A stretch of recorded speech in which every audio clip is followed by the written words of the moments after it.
Namaskar to all. We were talking about temperature in our chapter solar radiation, heat balance and temperature.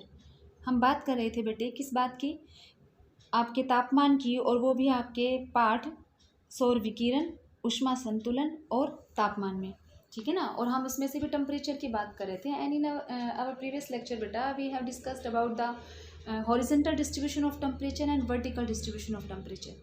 Now we are starting our next topic, है ना, and that is inversion of temperature. हम जो अपना नया प्रकरण ले रहे हैं वो आपका है क्या, तापमान का व्युत्क्रमण, उसे प्रतिलोम अथवा विलोम भी कहते हैं.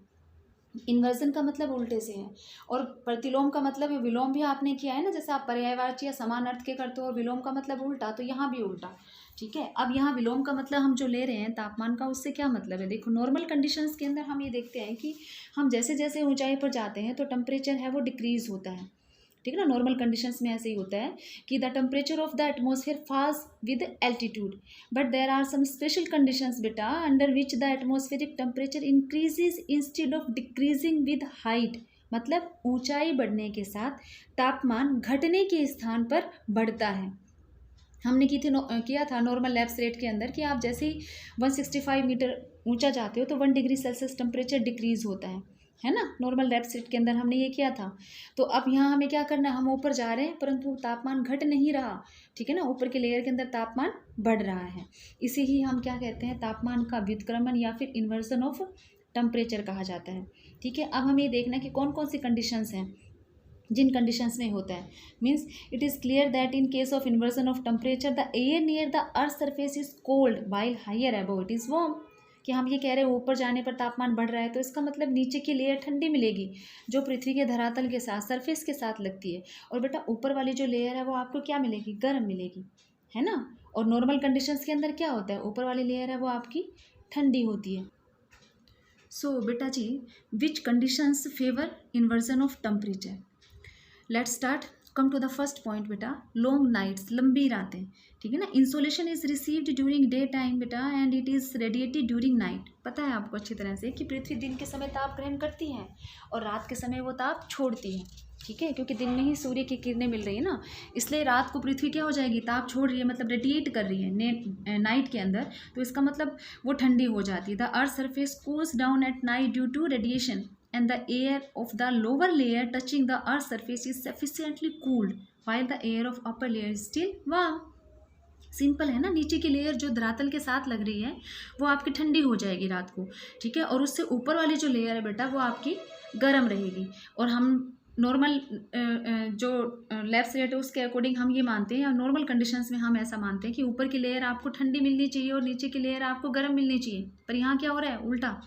जब ज़्यादा लंबी रात होती है तो ज़्यादा लंबे समय तक ऐसा होता है कि काफ़ी समय मिल जाता है, ठीक है ना, लेयर जो है उसको ठंडा होने में, और ऊपर वाली लेयर है वो पूरी तरह ठंडी नहीं हो पाती है. इसीलिए अपर लेयर का टेम्परेचर ज़्यादा मिलेगा और नीचे वाली लेयर का तापमान आपको कम मिलेगा.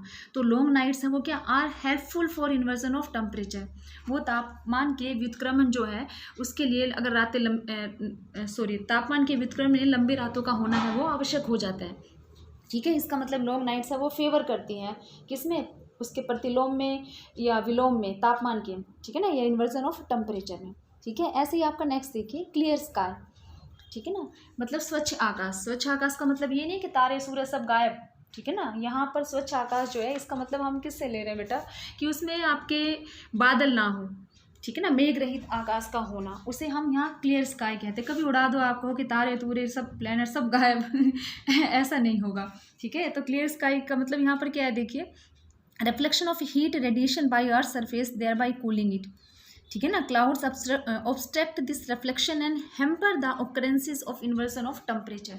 कि अगर बीच में आपके मेघ हैं, मतलब क्लाउड्स या बादल हैं, ठीक है ना, तो वो क्या करते हैं, बाधा बन जाते हैं विकिरण के अंदर, ठीक है ना, और पृथ्वी और उसके साथ लगने वाले वायु को ठंडा होने से रोकेंगे, आने में भी और वापस रेडिएट होकर जाने में भी. और अगर आसमान या आकाश आपका बिल्कुल साफ है तो वो इजीली आते हैं और रेडिएट भी होते हैं. इसका मतलब पृथ्वी को ठंडा होने का समय मिलेगा, और नीचे वाली लेयर क्या हो जाएगी बेटा, ठंडी, और ऊपर वाली लेयर गर्म. तो क्या हो गया, inversion of temperature. So easy. Okay, चलिए बेटा जी आगे बढ़ते हैं. स्टेबल वेदर, स्थिर मौसम, मतलब मौसम में बदलाव या फेरबदल बार बार नहीं हो, कि ऐसा लगे कभी बादल है, क्लाउडी मौसम है और फिर आप देख लो बिल्कुल क्लियर है स्काई, ठीक है ना, या फिर रेनफॉल है, कभी नहीं है, धूप तेज़ आ रही है, कम आ रही है, ऐसा कुछ ना हो और वो बिल्कुल स्थिर हो, एक जैसा हो। तो स्टेबल वेदर जो है, ठीक है ना, वो हेल्पफुल है किसमें, कॉन्टीन्यूस रेडिएशन ऑफ हीट, ठीक है ना, वो पॉसिबल हो जाती है in a stable weather. And this condition leads to temperature inversion, और इससे बेटा आपका तापमान का व्युत्क्रमण भी होता है, क्योंकि change in weather disturbs the temperature inversion, कि अगर बार बार बदलता है तो इससे आपका क्या होता है, टेम्परेचर जो डिस्टर्ब करता है किसको, आपके टेम्परेचर इन्वर्जन को, तापमान के व्युत्क्रमण को। इसलिए एक जैसा अगर मौसम रहता है तो रेडिएशन का समय है वो ज़्यादा मिलता है, नीचे की लेयर्स है वो जल्दी ठंडी होंगी, अपर लेयर्स है वो आपकी वार्म रहेंगी, तो ये आपका तापमान का प्रतिलोम हो जाएगा। Okay, now next dry air, ठीक है ना, आपकी शांत वायु शुष्क वायु कह लीजिए। शुष्क मतलब जिसके अंदर ड्राइनेस होती है, ठीक है ना, ह्यूमिडिटी या मॉइस्चर जिसमें नहीं होता। बेटे जो मोस्ट एयर होती है has greater capacity to absorb heat radiation and obstruct the temperature inversion, मतलब जिसमें आर्द्रता होती है, तो आर्द्र जो वायु होती है उसमें ऊष्मा को ग्रहण करने की क्षमता अधिक होती है और तापमान की ह्रास दर में कोई परिवर्तन नहीं होगा। लेकिन उल्टा होता है किसमें, आपका ड्राई एयर में। जो आपकी ड्राई एयर है वो अब्सॉर्ब है वो नहीं कर पाती, मतलब उसकी जो कैपेसिटी है, ठीक है ना, किसकी, आपके अब्सॉर्ब रेडिएशन को अब्सॉर्ब करने की, ठीक है ना, वो बहुत ना के बराबर होती है, मतलब does not absorb much radiation and promotes temperature inversion, और इससे आपका तापमान का फिर व्युत्क्रमण या प्रतिलोम होगा। आप बस ये याद रखो कि आपको हर कंडीशन में अपने पॉइंट के साथ तालमेल बिठाना है, किस चीज़ का, कि लोअर लेयर्स या सरफेसल जो लेयर है वो आपकी क्या, तापमान कम रहेगा, मतलब कूल या ठंडी रहेगी, और आप अपर लेयर जो है वो आपकी वार्म रहेगी, तो वही आपका टेम्परेचर इन्वर्जन होगा। ऐसे ही आपका नेक्स्ट है आइस कवर, ठीक है ना, हिमाच्छादन जो है आपका, कि मतलब वो एरिया जहाँ पर आपकी बर्फ़ जमी रहती है, तो आइस कवर है। ये भी आपने पढ़ा था कि जो भी एरियाज है covered with ice reflect most of the heat radiation and the layer of air touching it becomes cold while the upper layer remains warm. जो उसके साथ टच होगा या हवा जो वहाँ से चलेगी वो तापमान को क्या करती है, कम करती है। और हम जब बात करें आइस कवर एरिया की, तो इसका मतलब उसमें नीचे वाली परतें जो हैं या जो लोअर लेयर्स है वो आपकी ठंडी हैं, और उसके बजाय जो अपर लेयर है वो आपकी क्या है, गर्म है। तो बेटा ये भी क्या हो गया, तापमान का व्युत्क्रमण हो गया ना, inversion of temperature, it leads to temperature inversion, simple. Now this is next बेटा एयर ड्रेनेज, वायु प्रवाह, and this is very important. देखिए देखते हैं क्या है एयर ड्रेनेज, ठीक है ना।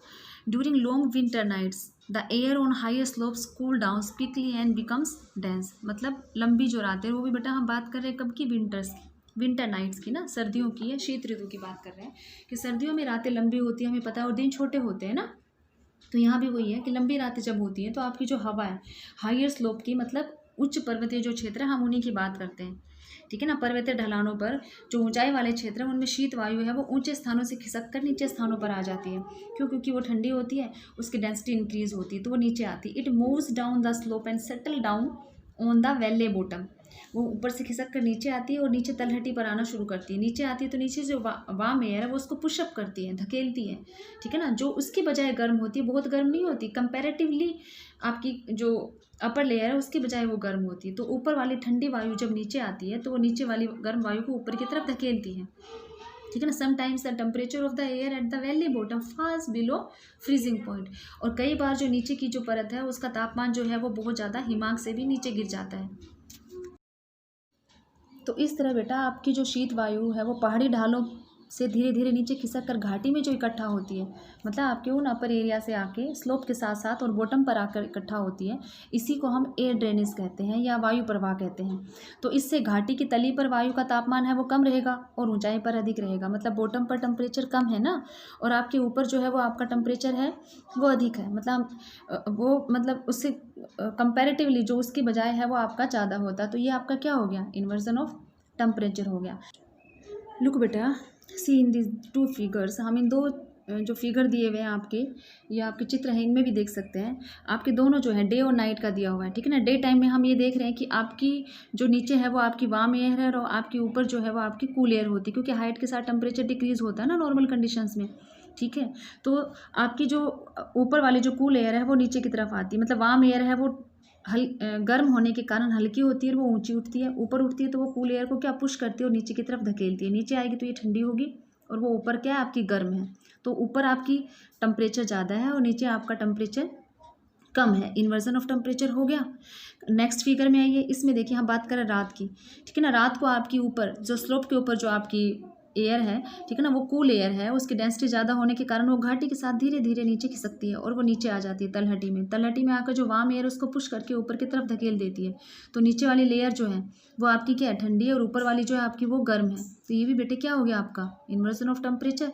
ऊपर आपका कम होना चाहिए ना, पर यहाँ ऊपर ज़्यादा हो रहा है। ऐसा नहीं है कि ये लंबे समय के लिए रहता है, ये कुछ समय के लिए होता है, ठीक है ना, थोड़े समय के लिए, जब तक कि ठंडी वायु भी गर्म नहीं हो जाती है या गर्म वायु भी ठंडी नहीं हो जाती है, उस समय के लिए। इसलिए आपका ये क्या इन्वर्जन ऑफ टेम्परेचर है दोनों ही कंडीशंस के अंदर। अब कुछ एरिया ऐसे भी हैं जिनके अंदर ये मतलब फेवरेबल भी है। ये देखो, अगर हम स्लोप्स की बात करते हैं तो स्लोप में ऊंचाई पर बहुत ज़्यादा, जैसे हम कह रहे फ्रीजिंग पॉइंट पर टेम्परेचर होता है, हिमांक से नीचे होता है या बर्फ़ जमी रहती है। तो ऐसे एरियाज़ के अंदर जो लोग रहते हैं, ठीक है ना, वो क्या करते हैं कि अपर जो मतलब एरिया या स्लोप जो है उन स्लोप्स के ऊपर रहना पसंद करते हैं बजाय कि तलहटी में, ठीक है। जैसे एग्जांपल है mulberry planters in the Sua basin of Japan and Apple growers in the mountain states of the Himalayas avoid lower slopes. हम भारत का और जापान का एग्जांपल ले रहे हैं कि जापान के सुआ बेसिन में सहतूत की बागवानी और भारत में बेटा सेब की बागवानी है, वो घाटियों के ऊपरी भागों में ही अधिक की जाती है, ठीक है ना, ऊपरी भाग में की जाती है और नीचे वाले में नहीं की जाती है, ठीक है। नीचे वाले जो भाग है वो ज़्यादा ठंडे होते हैं रादर देन द अपर, इसलिए उनमें खेती की जाती है। तो हिमालय क्षेत्र में भी अगर हम देखें तो पर्यटक जो होते हैं, ठीक है ना, जो टूरिस्ट होते हैं, उनके लिए भी जो होटल वगैरह जो बनाए जाते हैं वो भी ऊपरी भागों में ही बनाए जाते हैं। उनके जो मतलब टूरिस्ट अट्रैक्शन या उनका सेंटर मेन मतलब पर्यटकों का जो केंद्र है, तो वो भी कहाँ उसके लिए ठहरने के लिए, रुकने के लिए जो होटल रेस्टोरेंट है वो ऊपर बनाए जाते हैं बजाय नीचे के। तो उसके पीछे यही आपका रीज़न है। तो बेटा ये आपका चैप्टर था, ठीक है ना, और अब ये चैप्टर आपका जो है ये कंप्लीट हो गया है। Try to understand with the help of videos. कोशिश करना, आपको समझने की नहीं आता है तो बेटा आप पूछिएगा।